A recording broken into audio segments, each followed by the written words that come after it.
balikan ko po si Engineer Alcantara, itong mga tao pong nabanggit, sina Chis Escudero, sina Nancy Binay, Bong Revilla, personal na po ba ninyong na-meet ito? Or paano po, naka-text ninyo? Hindi po, Your Honor. Ngayon ko lang po narinig about Escudero, Binay, yung Bong Revilla po, yung 300 million, si Yusek Robert po ang nambagit sa akin na sinabi ko po sa affidavit ko po. Wala po akong komunikasyon, hindi ko po sila nakakausap. Ang kausap ko lang po ay si Yusek Bernardo po. Totoo po ba na kayo po ay nagde-deliver po ng pera doon po sa bahay ni or sa condo ni Congressman Saldico? Will you attest to that po na totoo po yung sinasabi ng boss ninyo?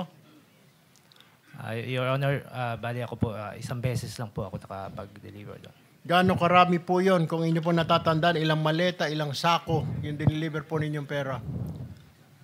Your Honor, sa pagkakatanda ko po, mga nasa 6 to 8 na maleta po. 6 to 8 na maleta? Alam niyo po ba kung magkano halaga noon? Di ba kayo sinabihan kung magkano? Wala po kaming idea. Saan po dinala? Pero alam po ninyo na pera po ang laman ng maleta po na yon. Hindi po kinonfirm na pera, so wala po kaming idea. Okay. Saan niyo po dineliver yung mga maleta na yon? Nung nasama po ako doon, Your Honor, sa Valle Verde po.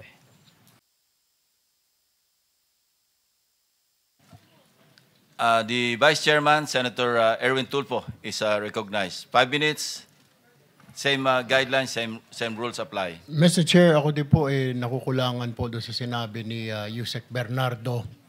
Parang kulang pa po yung mga tao na tinuro niya. So I believe, yung sa supplemental po, aantayin na lang po natin. Siguro pagbalik niya because hindi po ako naniniwala na itong 4 lang po ito. I'm sure meron din po siya siguro mabanggit sa Kongreso, Mr. Chair. Anyway, I would just like to direct my question to Engineer Henry Alcantara. Mr. Alcantara, sang-ayon po ba kayo doon sa sinasabi ni Yusek Bernardo na dating boss mo? Doon po sa mga personalidad na binanggit niya, wala po akong personal knowledge. Doon naman po sa sinasabi niya na 15 po, ginagalang ko po yung opinion niya. Pero ako po talaga ay 25 po at kung ano po yung nasa affidavit ko, yun po ang dinadala ko po.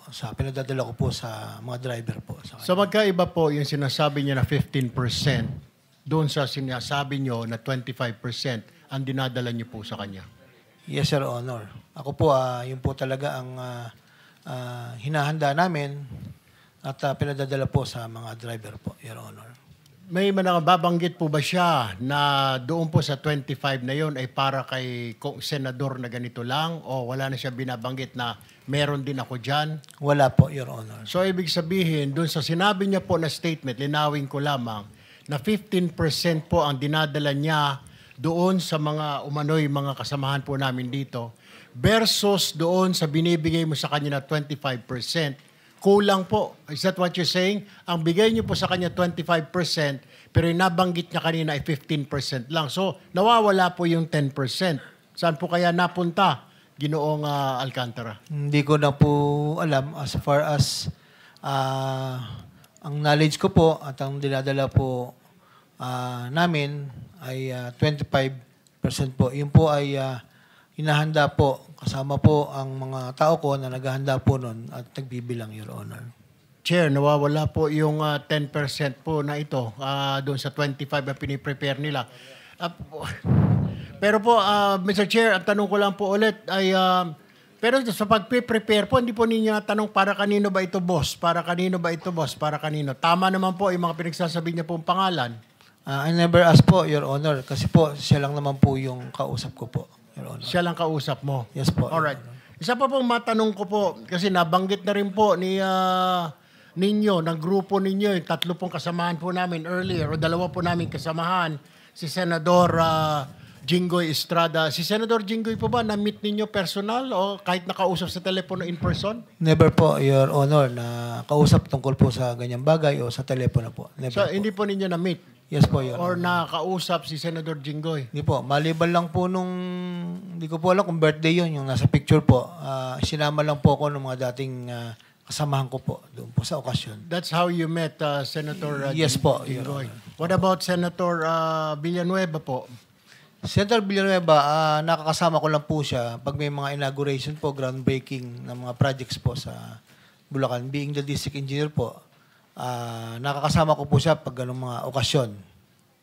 Okay, wala na po other than that. Yung mga communication, tawag, after that, yung mga ribbon cutting, kung ano man yan, opening ng kalsada, wala na pong tawag po late at night or after office hours, wala na pong ganon. Wala po, yun lang pong insidente na nag-text siya sa akin na mag-follow up lang po nung request niya kay Secretary Bonoan. Dito po sa budget hearing, yun po, doon ko po siya kinausap dito tungkol po doon sa request niya kay Secretary Bonoan. Pero sa labas po, hindi po kami nagkakasama. Maliban lang kung minsan po, nanonood ako ng PBA, nanonood siya, magkabilang side po kami. Nagkakawayan lang po. Bilang respeto ko po sa kanya. All right, Mr. Chair. Opo. Okay. Mr. Chair, ito pong mga driver na ito, nandito po ba? Si Andre Balatbat, Christian Santiago, na binanggit po ni D. Alcantara na nagde-deliver po ng pera kay Congressman Saldico. Narito po ba sila? Ay, kasama ba sila kasal? Opo. Tama po. Narito po yata, Mr. Chair. Okay. Na-administer mo na yun.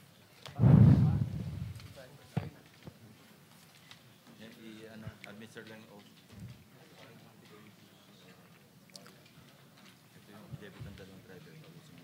Hindi ko nakita. Para malinaw yung flow. Yung flow ng ano yun.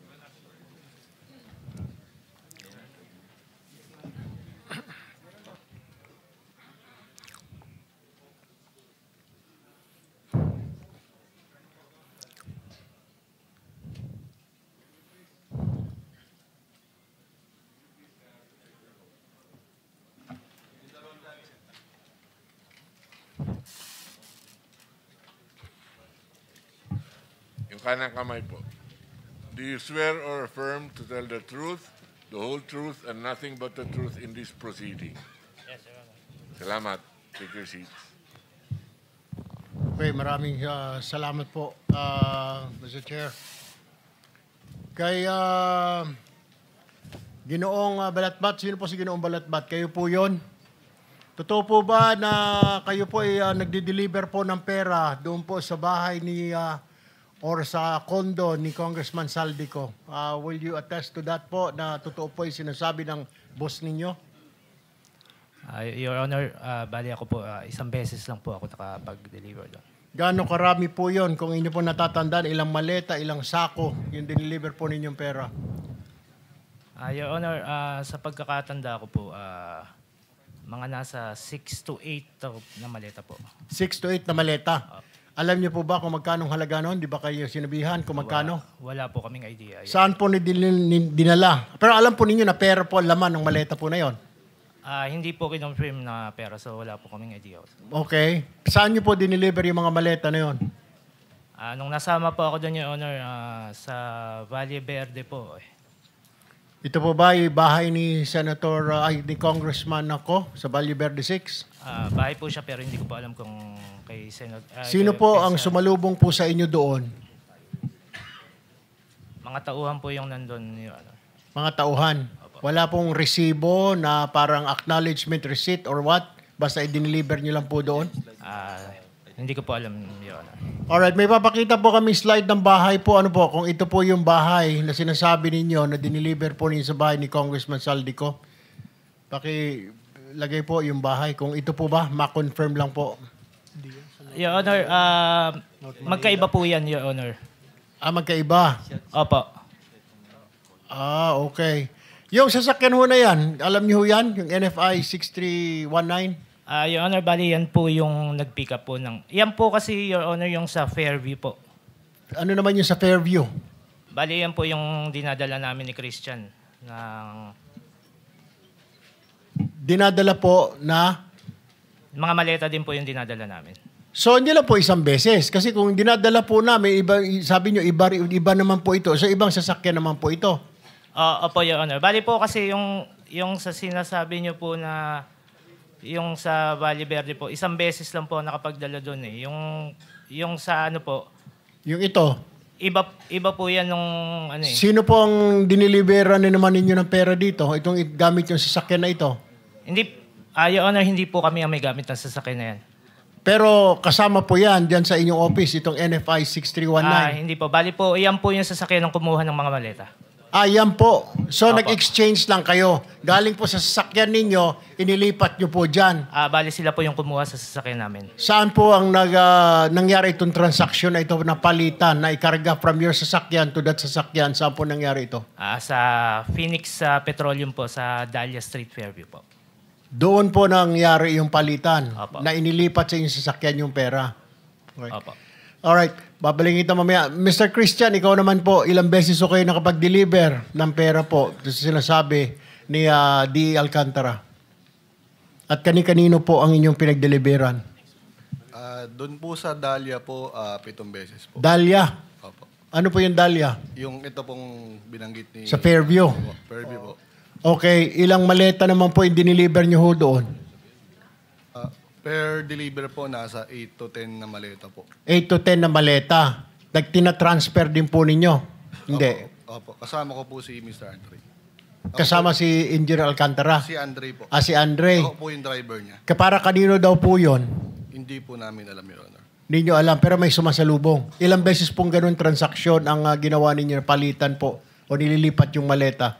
Diyan po sa Dahlia, 7 beses po. 7 beses. Ano yun? Buwan-buwan? Linggo-linggo? Magkakaibang araw po, Your Honor. Pero sa loob ng isang buwan. Hindi po. Mga ilan? Pagitan? Ilang buwan? Ilang araw?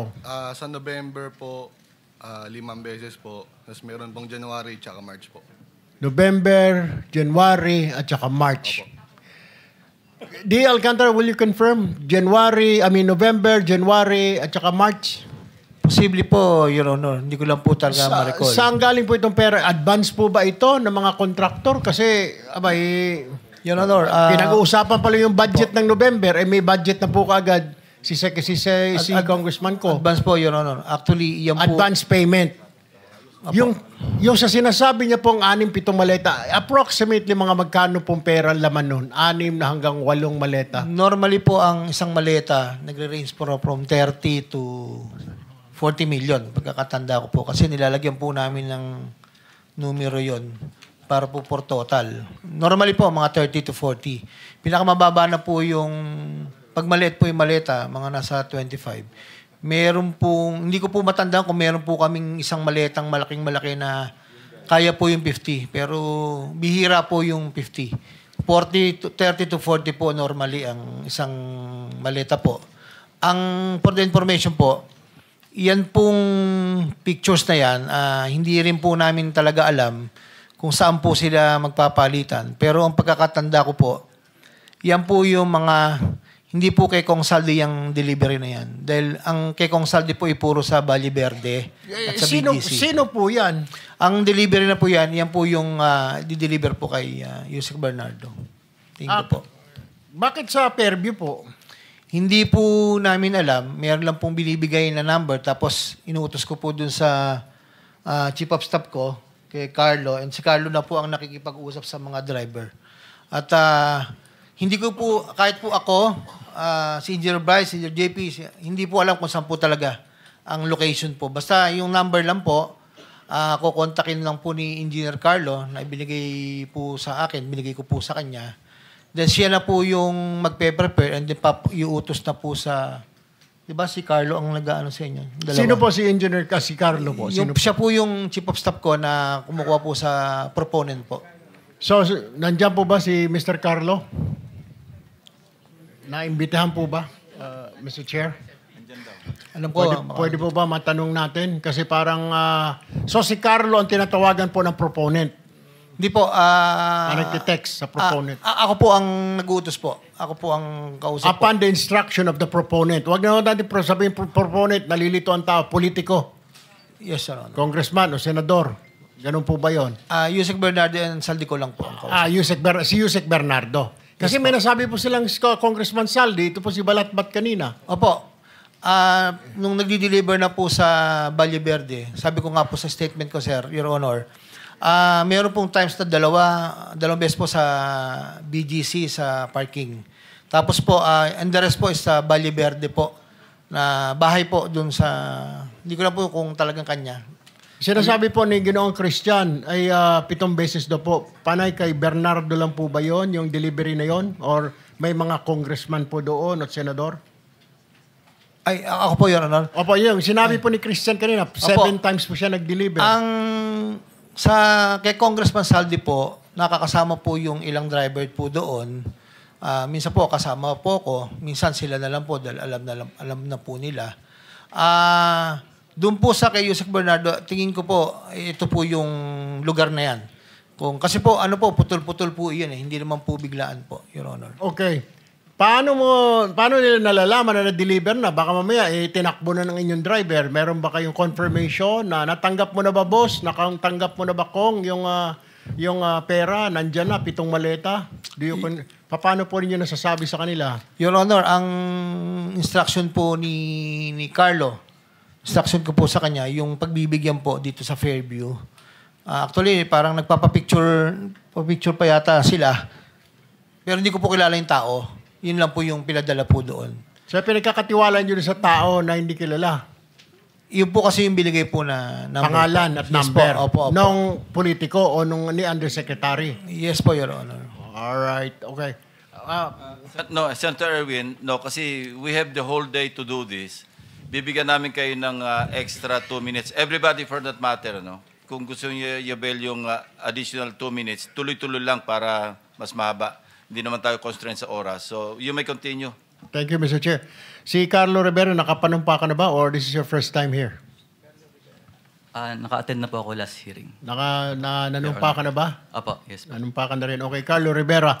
Yung pinagdeliveran mo ng pera sa Valle Verde, sino po? Si Congressman ba mismo ang tumanggap?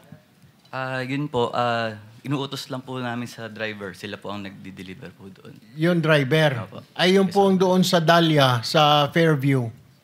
Yan po is, bibigay lang po sa akin ni D.E. Henry yung contact number. Then po forward ko po sa kanila. Sino yung nakakausap mo po sa contact number?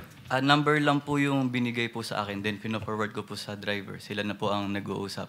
So, hindi mo actually alam kung sino yung doon sa kabilang linya, kung sino yung number na yon. Apo, Wala po sinasabi. Wala po. Alright. Balikan ko mamaya, Mr. Chair, siguro sa second round ko. Puntahan ko lamang po si Ginoong Bryce Hernandez. Mr. Bryce, yung pinagsasabi po ni Yusek Bernardo, tama naman po. Agree po kayo o may kulang?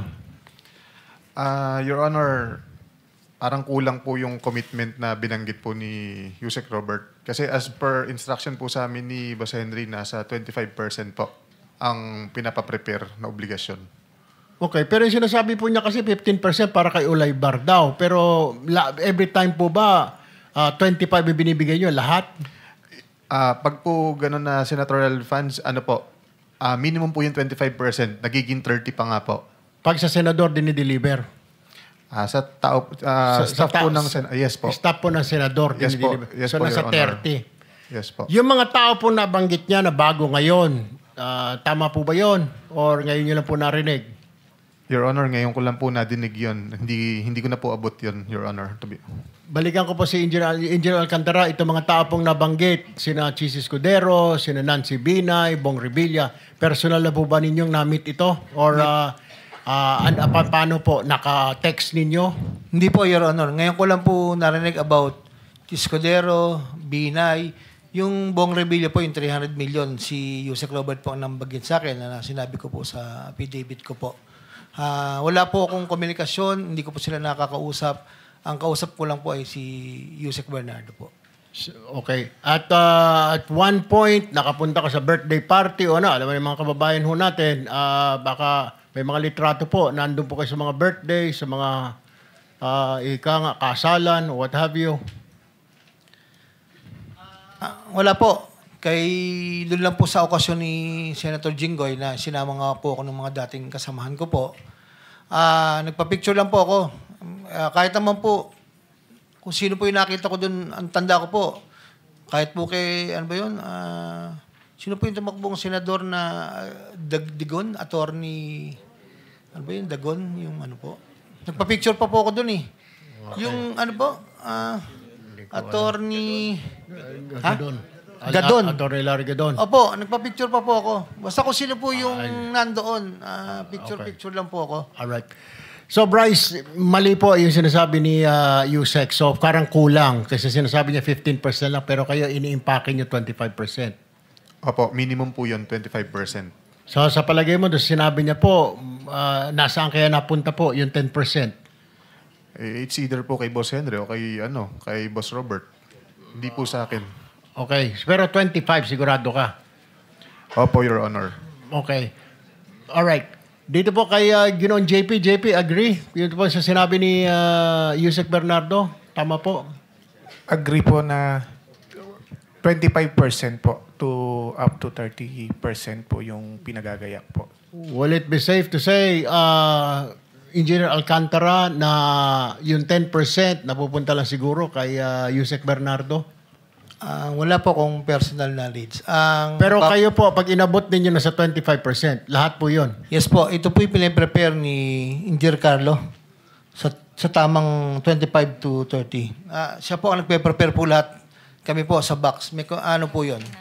Yun po talaga yung percentage po, 25 to 30 po. Okay, kaklarify ko lang, Yusek, pag congressman, senador, 30% po ba ang binibigay ninyong komisyon o yung pinapadala ninyo? Your Honor, kay Congressman Saldi po is 25 nga po. Kaya sa senador po, wala po akong knowledge. Basta si Yusek Bernardo po ang nagsasabi sa akin na ganun po.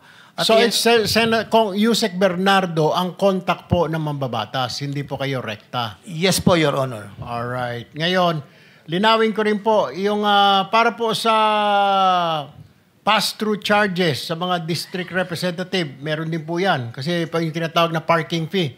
Hindi naman niya lugar yun, hindi niya distrito, pero kailangan lagyan ng pondo doon. Magkano percent po ito? 5% po, Your Honor. Hindi 6%, 5%. Meron pong panahon na nag-6 po din 2024. Kasi po, yung pong, ito po ay sariling plano ko po. Actually po, ginagawa ko pong contingency sa iba at ang plano ko po talaga doon ay ibigay po kay Senator Joel po kung ano mo po yung makokolekta. Kung sino po yung mga, hindi naman po lahat, piling-pili lang po yung mga contractor na inaas ko na makahingi po ng tulong. Yun lang po, Your Honor. Mr. Chair, nais ko lang po liwanawin itong sinasabing pass-through charge for the district representative. Ito po, kung ikaw ay hindi mo distrito at ibinaba mo doon sa distrito na yon, bibigyan mo yung congressman ng distrito na yon ng 6%. Tama po? Sa representative po, 5 po. 5%. Unfortunately, your extra 2 minutes is up. One last question na po. Sige, one last one question. Total po nito dahil may District Engineering Office 8.5%, COA 1%, Contractor 5%, Losing Bidder 3%, Actual Project Implementation 30%, 83.5% po. Tama po. Ang binabawas po sa pagbinaba ang pondo. So magkano po natitira nila sa pondo sa mga commitment? Commitment po, yun po, yung 25 to... Lahat po, lahat, pati sa inyo na po. Bilisan na lang po natin. Commitment po sa back po ay... Kaya nga po, estimate lang sir, magkano natitira para sa proyekto? Magkano po? 30 to 35 po. 30% na lang to 35. 30 to 35. Normally Dahil po, yung 65% na sa commitment lahat. sa taxes po and commitment. Yes, sir. Taxes and commitment. Pero mas Yes, po. marami yung commitment. Yes po. Thank you. Salamat po. Thank you. Senator JB Ejercito is recognized. Thank you, Mr. Chair. Again, I would like to get to yung sistema ang gusto natin malaman po rito.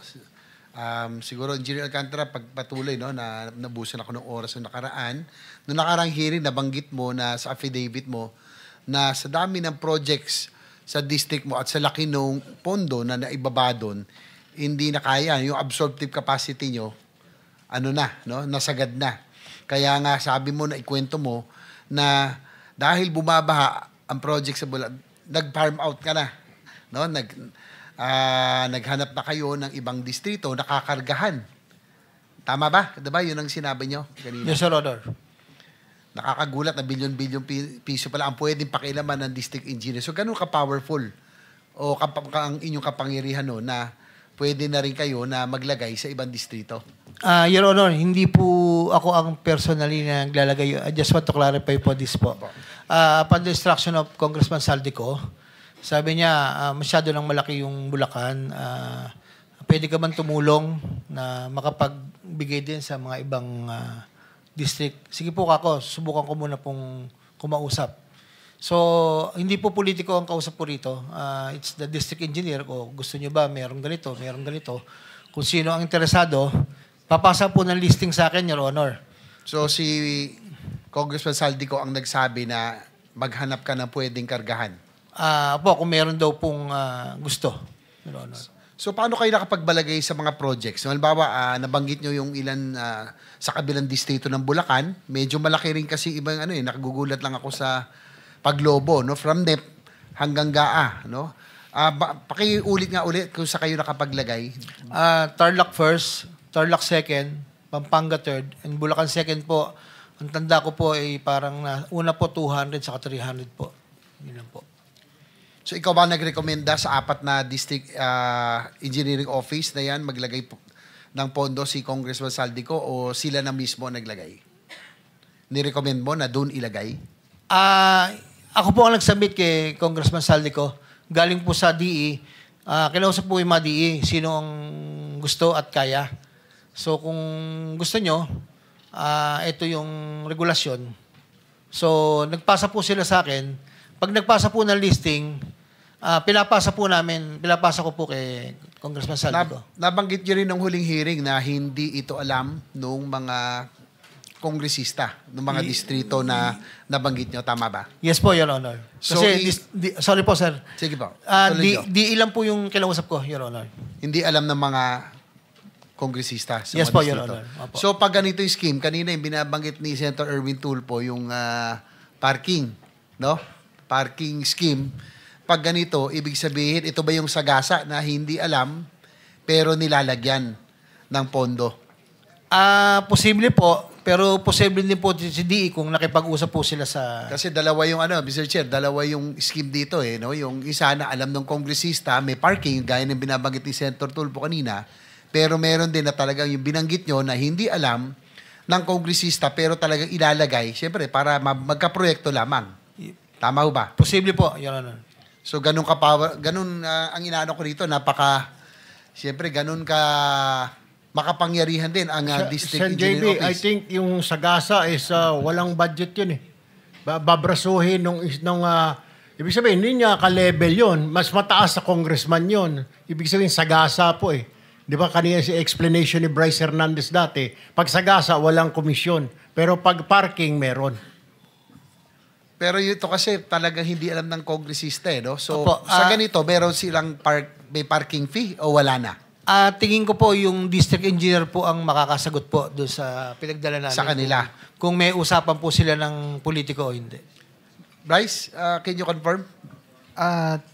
Linawin ko lang po, yung sagasa po, ibig sabihin, hindi po pinagpaalam sa congressman na ibababa tong pondo na to. Pero meron din pong commitment to. So, binibigay yon Bryce, sa mga DE na lang.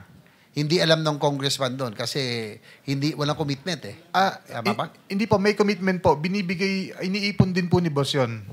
Hindi, ang sinasabi sa ibang district. Hindi mo inintindi. Sandali. Ang pinag-uusapan natin dito, yung ibang district po, Your Honor, di po ba? Yung ibang district, yung pong binigay sa ibang distrito. So, baka hindi alam ni I'm sorry, Your Honor, galing po hindi ako nyo ng alam. washroom. Pinakonfirm. Anyway, hindi naman sa inaano natin na gusto ko lang matanong din yung kapangyarihan ng isang district engineer. Nabanggit nyo nung kamakailan. Yung pong mga proyekto, alam mo, si Senator Joel nag-request na mga school buildings at iba pa multipurpose yata para Yes sa po, Bulacan. opo, Tama ho? Opo. Pero sinabi nyo dahil ubos na ito'y pinalitan nyo na lamang ng flood control projects. Tama ho ba? Actually, hindi po ako ang nagpalit, Your Honor. Sino po? Sa central office po, kami po ni Yusek Bernardo ang nag-usap. Para palitan? Pumunta po kami kay Secretary tungkol sa allocation po, Your Honor. So, ganun din ibig sabihin, kayo po at si Yusek Bernardo, kaya nyo napalitan into flood control. Yung pong mga request na school buildings. Actually, Your Honor, yung multipurpose building, ako po nagre-report lang po dahil sila po yung Undersecretary for Luzon kung any concerns po sa politiko na nasa kupang ko. Sa kanila ko po sinasabi, Your Honor. O kasi hindi naman sa inaano natin, no? Pero naalala ko lang kasi si Senator Joel, consistent yan doon sa flooding at ayaw niya ng flood control, supposedly. Yes, sir. Kaya nagulat ako, ba't siya nagkaroon ng flood control? At kayo po ang nagsabi na kayo po, kala ko kayo lang ang office, pero alam din po ni Yusek Bernardo na pinalitan into yung pong request for school buildings and multipurpose. Yun po ay napag-usapan po sa namin ni Yusek Robert saka ni Secretary Bonoan at that time. Kasi nga hindi na po kayang i-accommodate po yung 1.5 na request po, Your Honor.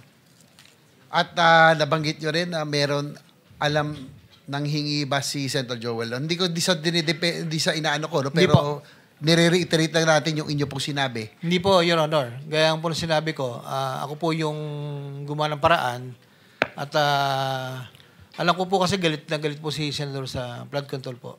Yun nga kasi, kaya natin ito, Mr. Chair, para malaman natin paano nila napapalitan. No? Kung sino, si DE ba?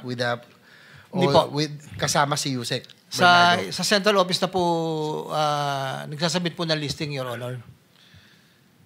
So kanina po nasabi po ni Yusek Bernardo, pinakilala po pala kayo kay Saldico mismo. Tama Yes po, ba? Your Honor. At ang tinanong ay kung mapapagkatiwalaan daw ho kayo. So ilang beses ho kayo nagkakilala? Nagkaroon ng pagkakataon na magkasama? Ni Congressman Saldico po. Yes, sir. Yes. Congressman Saldico po, siguro po pinakamarami na po yung 2 to 3 times a year kami 2 to 3 magkita. times a year. Pinakamarami na po yun. Napakadalang po kami magkita. Basta yun lang pong minsan po nagre-request ako na ano na po ang sitwasyon. Pag malapit na po yung submission ng mga listahan, yun lang po, mga 30 to 40 minutes po kami nag-uusap. Pero, so bago magkaroon ng deadline para sa submission for the preparation ng NEP ba to o sa GAA na? Meron pong NEP, meron pong para sa GAA. Kaya may 2 to 3 times. Bago mag-NEP, magmi-meet kayo kung ano ang pwedeng maipasok at bago meron din sa GAA. Bago lumabas sa GAA. Actually po, yung meeting po, nagtatanong lang po ako kung meron po bang ibababa o wala. Kasi po para makapaghanda po ako ng listahan kami po, makapaghanda po. Yun lang po ang nagiging usapan namin po doon. Nabanggit na rin lang kanina ni Yusek Bernardo na meron pong commitment fees, no? Para po kay Congressman Saldico. Ano po ang usapan nyo pagdating sa kitaan para sa projects na inilalagay nyo sa ibang districts? Meron pa, paano naman yon? Kasi nabanggit nyo na 25 pag sa distrito. Pero paano yung galing sa ibang distrito at paano po ang... Ganun din po. Hati-anon? Your Honor, ganun din po. 25 din po yung kinukuha po. Yan po yung mapapatunayan ni Engineer Carlo dahil siya po yung inutusan kong coordinate po doon sa mga district engineer, Your Honor. So sa DE, ganun din? Meron din yung DE doon? Hindi ko na po alam kung paano po ang proseso nila, Your Honor. Well, itong anomalya ng flood control projects ay maituturing na isang malaking organized crime syndicate. Kaya nga, sana makabalik tayo muli doon, Mr. Chair, doon sa mga talagang perpetrator, sa mga nagsimula nitong nag-draw up nitong scheme na ito, no? Nakakalungkot, parang napupunta tayo dito sa mga kasama natin. Sinabi mo sa affidavit mo ang connection mo kay dating Yusek Bernardo ng DPWH na kayo ay magkakilala noong 1997 pa. Malaking papel ang ginampanan mo sa pag-angat ng inyong career sa DPWH. At mukhang malaki rin ang papel niya sa iyong pag-unlad, no? Sa madaling salita, malalim ang sabi na nga, malalim ang bulsa at pinagsamahan ninyo, no? Kanina umamin naman si Yusek Bernardo at humingi ng tawad. Sa tingin niyo ba, bakit lubos ang kayong pinagkatiwalaan ni Yusek Bernardo? Ano ang binigay at pinakita mo sa kanya para ikaw ay mapili niyang tulungan makaangat sa buhay? Actually po, Your Honor, 1997 pa po, magkasama na po kami. Hanggang tumaas po siya ng posisyon. Kami po talaga yung mga sinasabi po sa distrito na bata-bata po nila, ganun. So, yun po yun. At siguro po, yung pagtitiwala po, hindi naman po talaga ako sumisira pagdating po sa pera, Your Honor. Siguro bago lang magtuloy kasi tapos na yung oras ko, no? Si Engineer Bryce, papakonfirm ko lang yung pagpalit ng proyekto na nabanggit kanina ng boss mo, no, yung school building, ginawang flood control. Do you confirm na si boss mo lang yon o kasama ang central office si Yusek Bernardo? Si boss po nagutos na gawing flood control po yan. Tsaka may gusto lang din po ako linawin. Yun po kasing sa obligasyon na 25%. 25% po ang kinukuha. Pero kinukuha po ni boss yun, 25% sa ABC, hindi po dun sa proponent. So kung kukumpitin nyo po yun, meron po 2% na napupunta kay boss dun. Mr. Chair, Senator JB. Yes, sige. Pwede mo clarify lang kung, Go ahead, please go ahead. kung sino yung boss na sasabi niya, Bernardo ba or Alcantara? Boss Henry Alcantara ko po. Alcantara. Thank you, Senator JB. Yung po, so ibig sabihin may 2% pang extra doon sa bukod sa 25% na sa proponent na sinasabi, yung commitment? Ibig sabihin po, yung 25% po, for example, kung 100 million po yung binaba, ang 25% po nun is 25 million. Pero kung i-compute mo po yung 25%, based po dun sa may appropriate budget cost, nasa 23 million lang po yun. So may extra 2 million po, kay Boss Henry po napupunta yun. Engineer Alcantara, Papatunayan po ni Engineer Carlo yan, Your Honor. Your do you Honor, confirm? hindi po gano'n ang computation po noon. Kay Congressman Saldi po, nung tinanong ko po siya, 25% po talaga yung allocation. Tinatanong ko po kung saan po ibabase. Pero yung iba po, tulad nung kay Senator Joel, sa appropriation po, diretso po yun. That's why 150 po. Yung iba po, ABC, yun po, nagiging contingency funds po ng office po pagka may mga request. Opo, Your Honor. Pero hindi po sa akin yun. Nahirapan ako sa computation nila. Parang iba yung accounting nila eh. Ha? Iba yung accounting. Debit, credit, kupit. Parang iba yung accounting ng Hila, Mr. Chair, mamaya na lang pag nandito na si Yusek Bernardo. Yes, Senator De La Rosa is next. Senator Bam, sorry. Thank you, Mr. Chairman.